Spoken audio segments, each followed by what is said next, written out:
This episode is brought to you by Peacock. The new Peacock original documentary, Matthew Perry, A Hollywood Tragedy, dives deep into the beloved actor's rise to fame and his tragic death. 5 people, including Perry's personal assistant, 2 medical doctors, and an alleged Hollywood drug dealer known as the Ketamine Queen, were charged with conspiracy to illegally provide Perry with the ketamine. Explore the details of the case in this heartbreaking special, streaming now only on Peacock.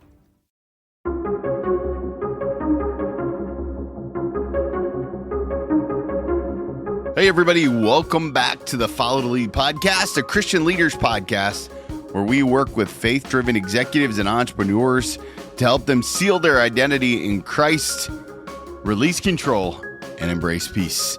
Brought to you by Greg Fay Insurance. If you haven't checked out Greg yet, do so today, gregfayinsurance.com. Friends, today on the podcast, nonprofit leader extraordinaire, Christ Lambert. Chris talks about the work that he's doing in Detroit, why it matters, and how you can lean into organizational health. Chris has established a program for nonprofit leaders to help build in some systems for success. This was such a great conversation with a pastor and someone who just is so driven. You're going to love Chris's energy. And if you do me a favor, share this episode with a friend, maybe somebody who you know that can benefit from a little intentional structure. So now, without any further ado, here's my conversation with Christ Lambert. Chris, thank you so much for being on the podcast today. Tony, man, it's a privilege and a pleasure. We were talking beforehand, and I thought, man, if I don't hit record soon, I don't know, we're going to miss out on all the good stuff. And so you've done so many things in your life. I kind of always like to start in the macro. How would you describe the calling that God has placed on your life? Well, I like to just start with who I am, right? I am son of the Father, follower of Jesus, warrior of love, filled with the Spirit. I guess is the way I try to describe my identity to my sons. I'm a father. My wife and I have been married 20 years this July. Let's go. And we have 2 boys who are 14 and 11 and wild and crazy in all the right ways, or at least for the most part. And I am a founder, CEO of a nonprofit that does revitalization in the city of Detroit. I'm also an author of Next Level Nonprofit, which is an organizational operating system for nonprofits that's significantly making impact in the nonprofit sector. And yeah, I'll just stop there for now. You know, one of the things that I was reading as I was doing a little research on you is that you kind of had a spiritual awakening while you were at Indiana University. I was wondering if you could kind of share a little bit about the impact that had on your life and how it kind of propelled you to where you are today. Yeah, I'll give a little more context to kind of start just before Indiana University. So I was born and raised in a very small town in northern Indiana. And when I say small town, I mean, we didn't have a 4-way stoplight until I was in middle school. And when it came to church, religion, spirituality, my parents would take my sister and I to church service about once a month because they felt like it was the right thing to do. But I don't ever recall them talking about God in the home. For whatever reason, though, I was this really spiritual kid.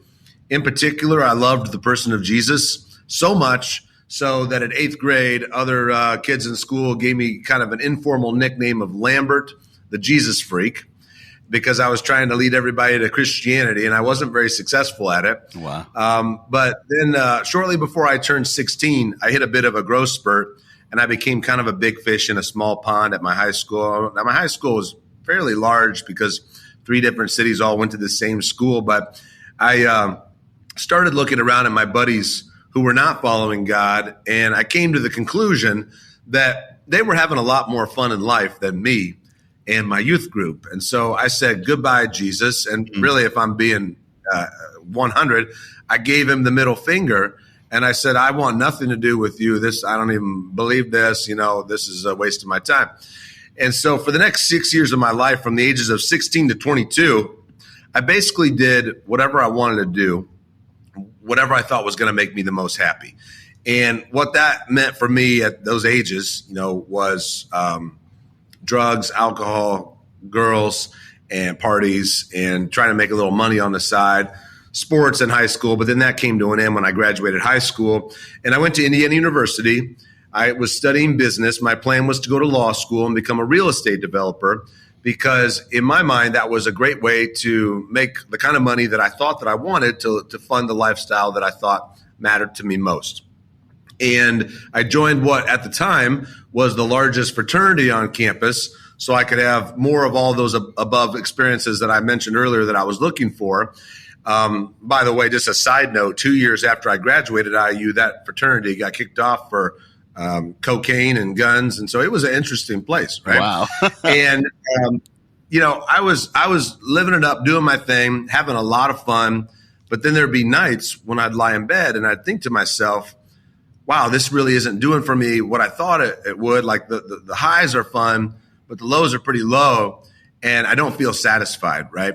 And so my solution to my perceived problem was really just to double down on all those activities I just mentioned. Not the most intelligent choice, right?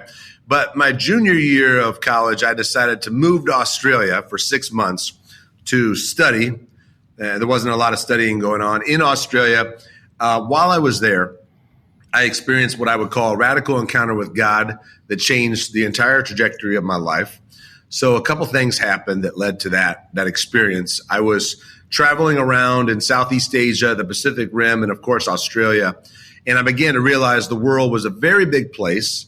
It did not revolve around me and my 22-year-old ego, which was an important lesson. Wow. I also met a couple guys over there who became my closest friends, and they happened to be Jesus followers. But they were pretty fun guys. They could go out to a bar, have a few drinks, go home. Meanwhile, I'd stay out doing the things they weren't doing. And they kept trying to convince me to go to their church service. And I was like, dude, no way. And I used a number of words to describe, how that wasn't going to happen. And they just wouldn't stop, right?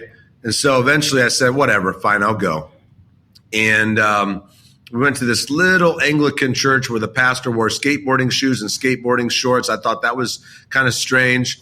But, it was okay. For some reason, I decided to go back a second time, and I ended up going a third time. And the third time I went, this pastor gets on the stage. He tells this story that in many ways outlined major themes of my life journey and some of the stuff I literally just told you here on this show. And as he was wrapping it up, I experienced hearing God speak to me for the first time in my life. Now, some of our listeners are going to know exactly what I'm talking about. Some of our listeners are going to think I'm certifiably crazy. And I can assure you, I'm close to certifiably crazy, but the right kind of crazy. But anyway, what I heard God say to me was that I was like lukewarm water. I wasn't hot or cold, and he was about to spit me out of his mouth. Wow. So for our listeners unfamiliar with this is literally something God said 2,000 years ago to a specific church. It's in the very last book of the New Testament, in the book of Revelation. That wasn't something the pastor said that day in church, and that wasn't something we read in the Bible that day.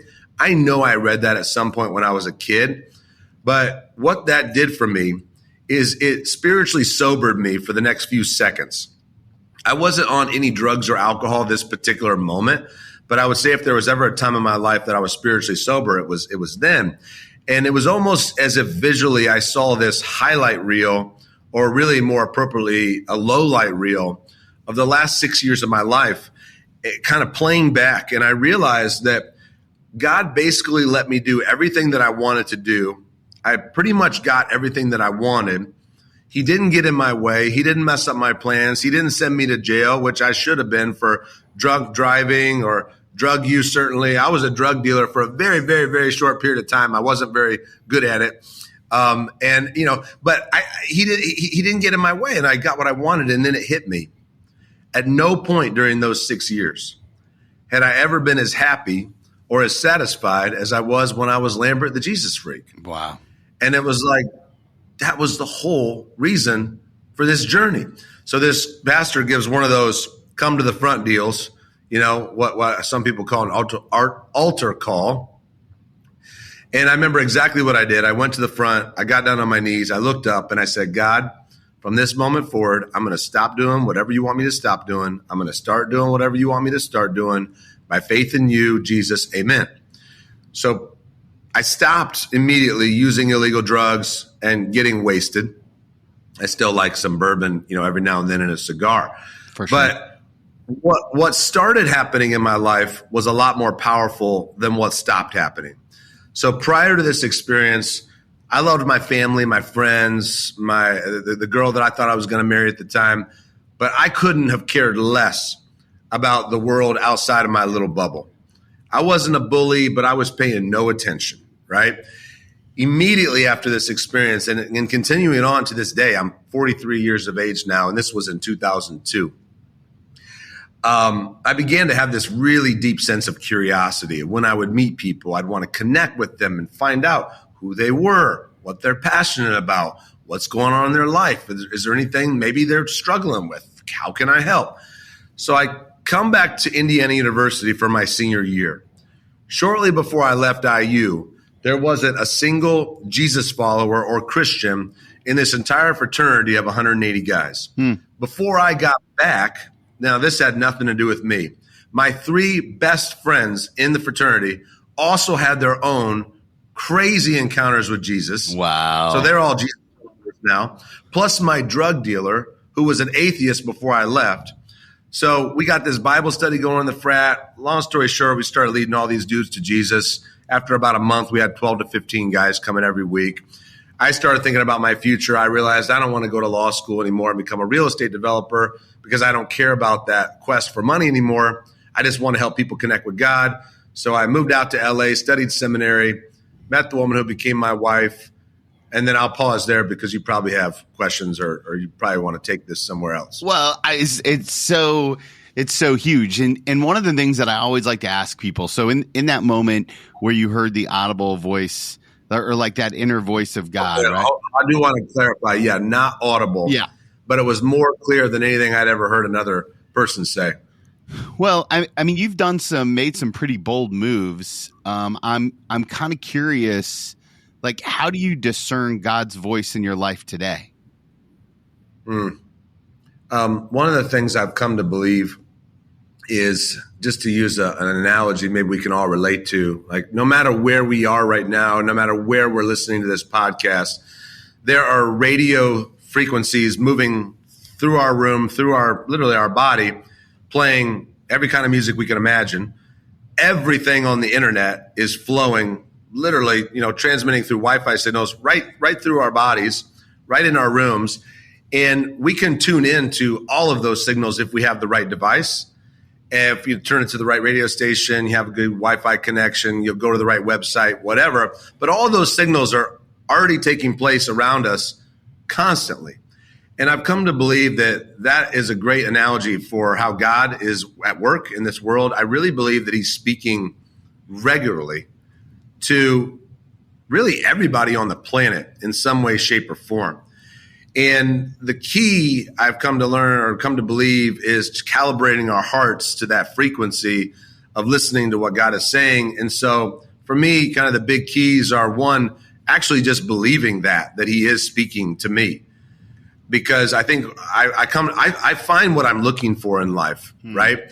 And I definitely don't believe that I'm believing in a psychological crutch that just, makes me feel good. Like, if this wasn't true, I wouldn't want to believe it, right? But I do find that when I look for God, I do find him. And that is actually something he told us that he would do, right? And I also found that the more I put into practice what he's saying, the more I hear him more frequently, and the more I think he speaks to me and to us. And I think that's true in life. Like, anyone that we're working with that we find that's really gravitating toward what we're saying, we're more likely to, press in and lean in and go deeper.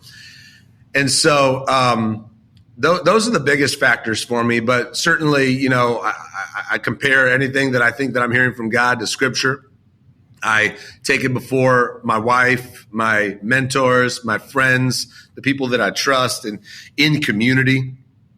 And then I'm looking for God at work to either confirm or deny or redirect what I think that he's saying to me. That's really good. I think I like the balance of both the spiritual searching and the community part of it.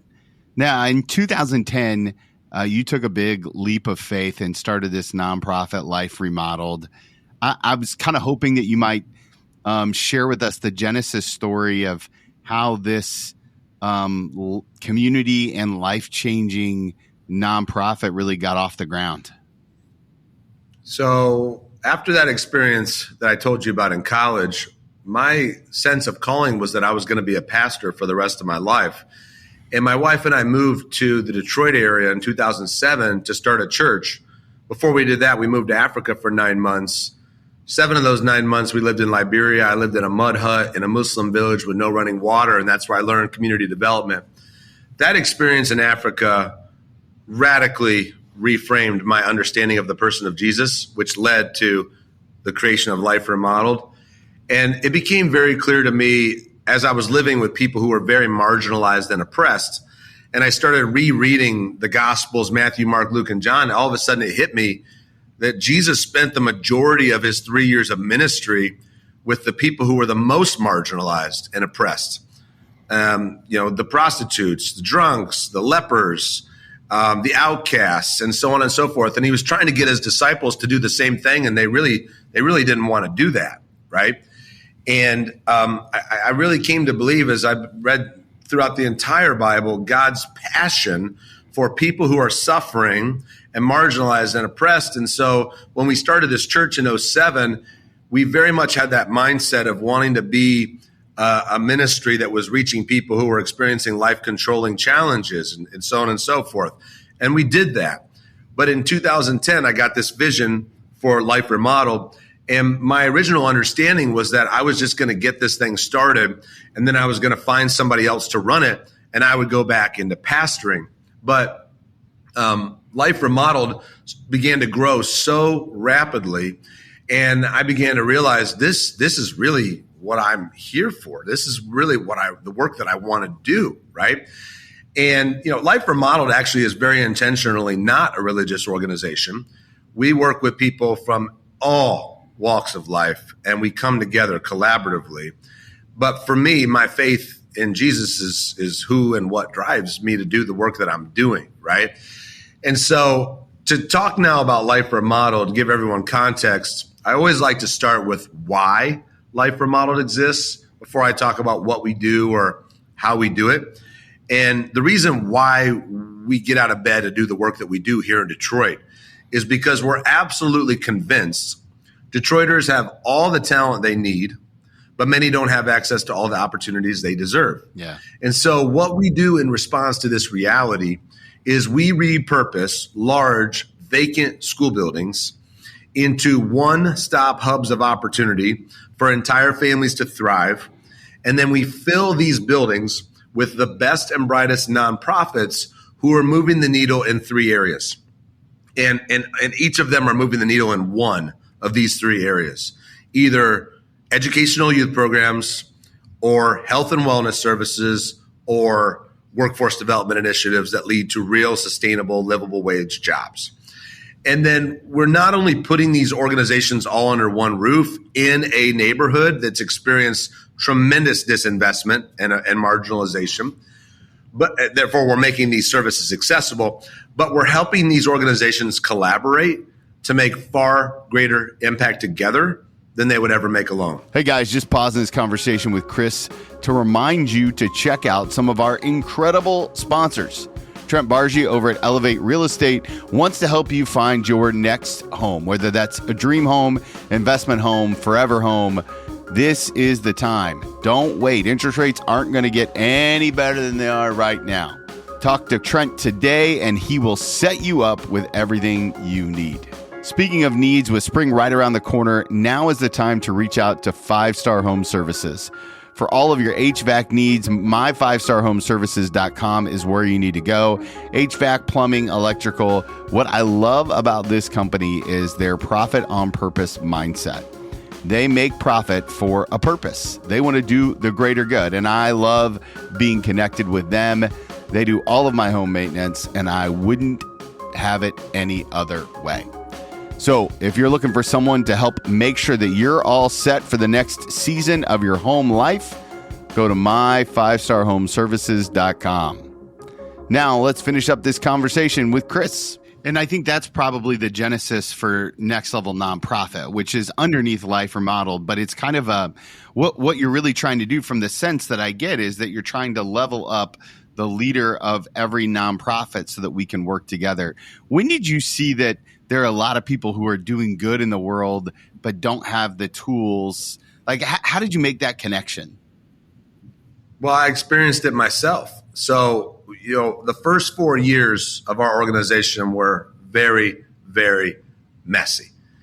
And then over the next 9 years, we got our stuff together and we were able to invest $51 million into Detroit neighborhoods, renovate 4 school buildings, mobilize 82,000 volunteers, and beautify over 2,300 city blocks. And we since have become recognized as one of the best managed nonprofits in the region.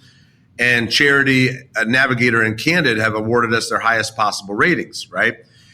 And the way we did it was by creating this organizational operating system we call Next Level Nonprofit. But in the early days as a nonprofit founder or CEO, I achieved some epic fails. And, what I mean by that are serious missteps that were the result of my ignorance, and it was my responsibility to know better. So, for instance, I hired people with yellow and even red flags that I would have seen had I actually known what to look for. And when it came to our existing team members, if they weren't already rock stars who could independently overcome their own challenges, I had no idea how to help them grow and develop, let alone thrive as a team. And when it came to our strategic plan, it may have looked good on paper, but it was not operationalized. And, eventually we discovered how to attract, develop, and retain top talent, become a team of one, create a 2-page strategic plan that everyone in our entire organization is crystal clear and excited about where we're going and how we're going to get there. And I've made relationships with hundreds of nonprofits and hundreds of nonprofit leaders. And I began to realize that most of us are so focused on serving those outwardly that we're not investing enough time, talent, and energy on our inward internal systems, and which would actually ensure greater reach and greater impact. And as a result, we're not achieving the levels of impact we know we're capable of. So that is why I wrote the book, Next Level Nonprofit. There's a lot of leaders who are listening right now, and they are hearing all the things that God has done through you and through Life Remodeled. And they're probably like I am, right? It's like take your breath away kind of numbers and amazing reach. One of the things I always like to ask high capacity leaders is, what are some of the disciplines that you subscribe to keep you in a healthy place? Well, let me talk about that from an organizational perspective, because that has everything to do with my health as a leader, professionally and personally. And so there's really 4 main components that we see to organizational health and organizational excellence. And that would be, number 1, team unity; number 2, compelling vision; number 3, right strategy; and number 4, disciplined execution. And I'm going to focus on number 1 just for a minute, because this, I believe, is the foundation of everything. Who is always greater than how. An organization having the right people in the right seats and truly becoming a team of one is the most important ingredient, because we can have the most compelling vision in the world and even the best strategy. But if we don't have the right people in the right seats and who are a team of one and united, we're going to be constantly beating our heads up against the wall. And this is what I'll say. I have experienced all kinds of challenges as a nonprofit leader, including there were times when we were a week away from financial insolvency. I didn't know how we were going to pay people. I got real death threats that the FBI had to get involved in the work that I'm doing in Detroit neighborhoods. But yet those things that I just told you, when I compare them to the infighting, the politics, the silos, some of the challenges we experience with people issues in our organization, those internal issues tormented my soul more than any other challenge I've ever faced. And I have come to learn this is the most important, most common challenge that every organizational leader faces are people challenges internally in the organization. And some of us have become so numb to these challenges that we're really not even realizing how much they're making us suffer. But I used to do a lot of stuff myself, kind of the founder syndrome, right? Where I didn't want to delegate and elevate. I didn't want to let go of my baby, this entrepreneurial venture. I thought that I could do it better, right, than others. And that meant that I ended up creating a big wake and burning through a lot of people. And I made a lot of mistakes as a leader. And it wasn't until I came to learn if this vision is truly to be achieved that God's given us, the only way it's going to be done is through having the best people who are much smarter than me in their areas of expertise and us truly becoming a team of one. That is where the work gets very exponential. And that is where leaders can go the distance. Este episodio es presentado por Honda. Descubra la nueva Honda Passport Trail Sport todoterreno. La Passport más todoterreno que Honda haya imaginado jamás. Esta Passport cuenta con mayor altura al suelo, barras de techo en todas sus versiones y neumáticas especialmente diseñados para cualquier terreno. Además, disfruta todos tus viajes con el control de clima de 3 zonas, techo panorámico y opciones como asientos delanteros con calefacción y ventilación. Conoce más en honda.com/passport. I wouldn't be able to keep doing what I'm doing right now because we are taking on far more complex projects these days than we ever did before. And most people don't even think what we're doing is possible. We couldn't do it if we didn't have this incredible, remarkable team. And it took me a while to truly learn just how important that really is. I can imagine right now that there's a leader who feels like they're really resonating with the idea that they have a little bit of that founder's syndrome. They're not delegating and elevating. If you were going to coach someone, if somebody was going to come into your planetarium office, which by the way is incredible, and sit down in front of you, what's the first step in saying, I need to trust my team more, I need to delegate and elevate? What's the first step in getting out of your own way? Well, if I'm sitting down with somebody in this scenario you just painted, before I would tell them what I think they should do, and I try to not do that, right? I would ask them questions. I would ask, what are you best at in your organization professionally? What are the tasks or the responsibilities that you are absolutely the best at as a leader? And which of those give you the most energy? Which of those do you enjoy most, right? And I listened to a leader describe these things. And then I asked them, what if you were able to spend almost all of your time doing just those things? And that opens up kind of a smirk or a smile or a look up to the left or whatnot. Oh, wow. And people think, they begin to think not only how that would fulfill them, but more importantly, how that would bring exponential value to the people that they're serving, to the organization. Because there's a lot of us, founders are highly resourceful people. We can learn almost anything, all right? We can do it. The question is not, can you do it? The question is this the best use of your time? Yeah. Because by doing all these other things, what that means is we're draining energy from the parts of us that would actually bring the most value to the world if we focus just on those things, right? And so I try to help leaders first and foremost think about their own gifts and abilities, right? And then once they get that connection, I help them think about, now, what would that look like with all the roles and responsibilities in your organization if you had the best people in those roles. And they were all specialized in knowing exactly where the organization's going, how they're going to get there, and what roles they play to achieve that. And they were able to stay focused in those areas. Because, look, too often in the nonprofit world or in the social sector, we are wearing many, many, many hats. And we operate under this, zero-sum game mentality, or that the pie is limited and there's only a little bit of money out there, and we pay our team members scraps, right? And sometimes we pay ourselves scraps. And the reality is there's an exponential change when we shift that momentum to truly building an incredible team. And then we achieve outcomes that were never going to be achievable under our current constraints. And that is going to attract more donors, because what do donors want? Donors want impact. Yeah. And that is going to make you more excited about the work that you're doing, your team more excited.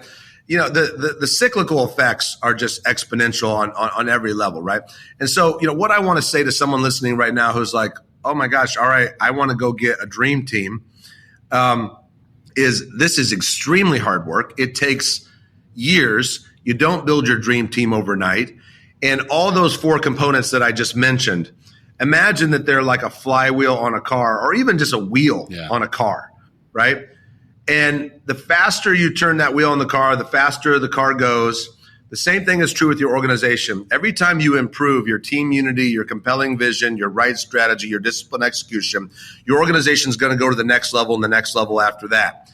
Every time you go to the next level, you have more ability to attract even better talent. You're not, wherever we are today, we have a cap on what level of talent we're even capable of attracting. And we have to just face that reality. And that has a lot to do with what our capacity is as a leader right now. Sure. I am a much better leader today than I was a month ago. And I'm way better than I was a year ago. And a lot of that has come by, operating in where I am the best, growing in those areas, rather than becoming so stressed out by trying to do things that are truly outside the giftings God's given me. One of the phrases that we used in the Army all the time was this term mission creep. And that's where, we have a singular focus, and then all of a sudden you start doing this and start doing that. I think most leaders don't wake up saying, man, I want to put on a different hat today, but it feels like there's this mission creep. What do you do personally to stay in your zone of genius or your area of expertise? Well, creating a strategic plan that is simple. I say we get it down to 2 pages, and something that everyone on the entire team believes in. And then we set goals, a 10-year goal, 3-year goals, 1-year goals, and then every 90 days, quarterly priorities. So we establish those as an entire team, myself included.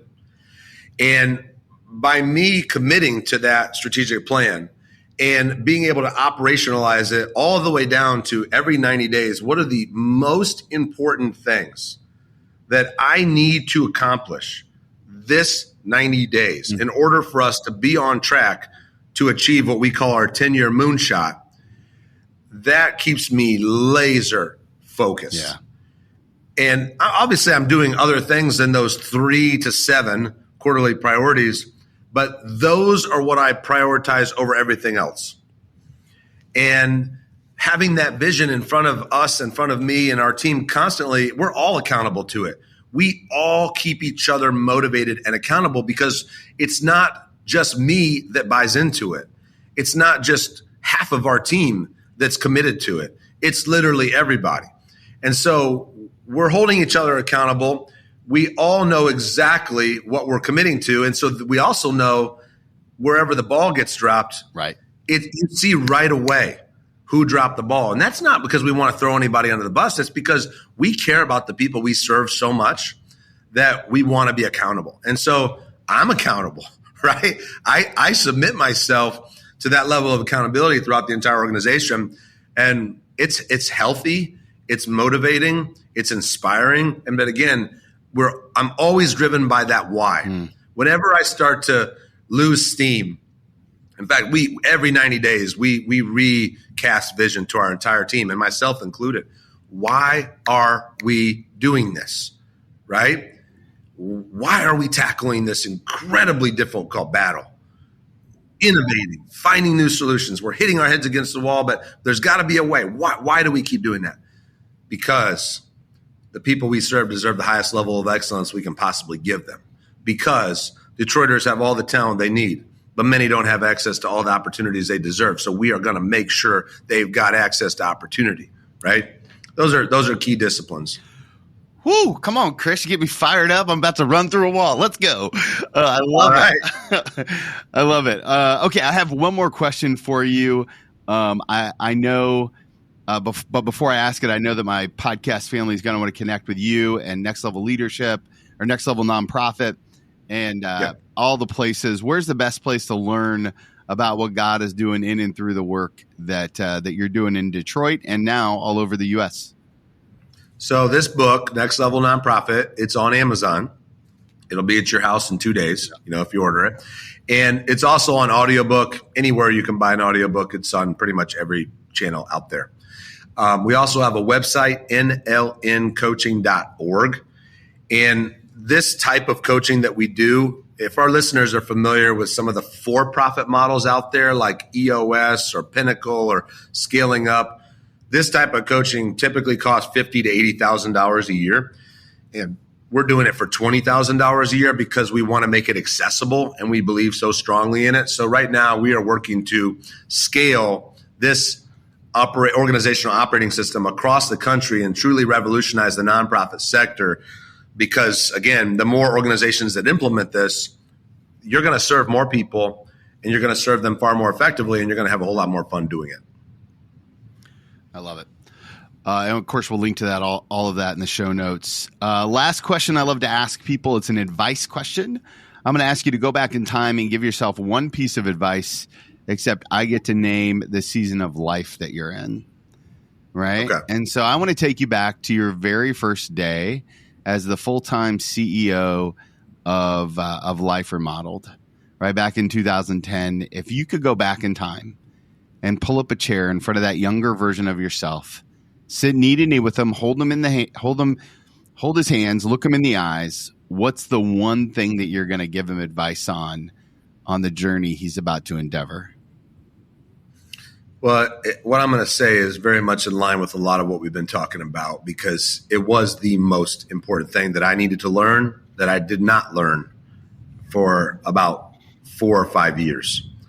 And I would look myself in the eye and I would say, I'm very proud of who you are and what you've done.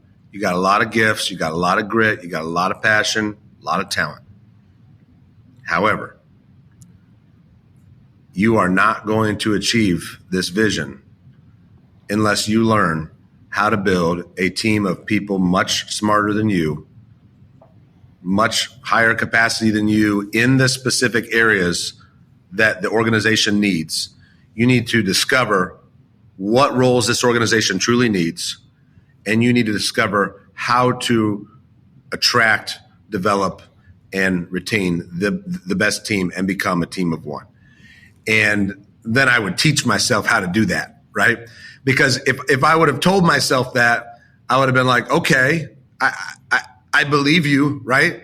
But I don't know how to do it. I have no idea. No one taught me, right? So, man, I wish I could have saved myself a lot of headache and a lot of heartache. That's so good. That's so good. Chris, I'm so thankful for the work that you're doing for nonprofits, for Detroit, and I really deeply appreciate your generosity and the time that you gave here today. I know that our mutual friend Casey set us up, and this was kind of one of those flyer like, hey, you should just talk to this guy. And I'm very, very grateful to you, Casey, and to you, Chris, for the opportunity to connect. Yeah. Thank you, Casey.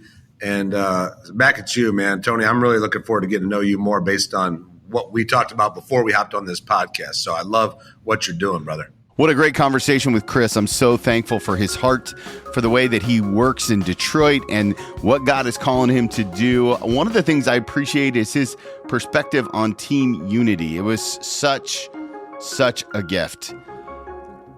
Do me a favor, go follow him, pick up a copy of his book, let him know that you heard him here on the podcast. That always goes a long way to share about what God is doing.